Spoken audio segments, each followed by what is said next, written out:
বিশ্বনবী সাল্লাল্লাহু আলাইহি সাল্লামকে নিয়ে কটূক্তি করায় নওগাঁর পত্নীতলায় শনিবার আসরের নামাজের পর মধইল বাজারে জামাত শিবির নওগাঁ জেলা পশ্চিম এবং আহলে সুন্নাত ওয়াল জামাতের যৌথ প্রতিবাদে বিশাল বিক্ষোভ মিছিল আয়োজন করেন। বিক্ষোভ মিছিল থেকে নবীর কটূক্তিকারীদের সর্বোচ্চ শাস্তি ফাঁসির দাবি করেন তৌহিদি জনতা।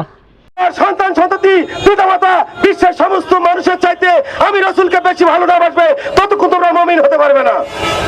তাই আজকে ভারতের কুসন্তান বলবো, আমরা সকলেই তার ফাঁসি চাই কিনা, তার একান্ত ফাঁসি হওয়া দরকার। এই বলে আমি আমার সংক্ষিপ্ত বক্তব্য শেষ করলাম।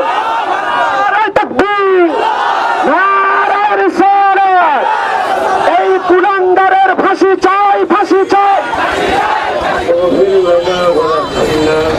وارحمنا فمولانا فانصرنا على القوم الكافرين وانصرنا على القوم الظالمين وانصرنا على القوم المسلمين। জেডার জাফর, নজিপুর নিউজ। অপমান শ্রেষ্ঠ নবীর অপমান।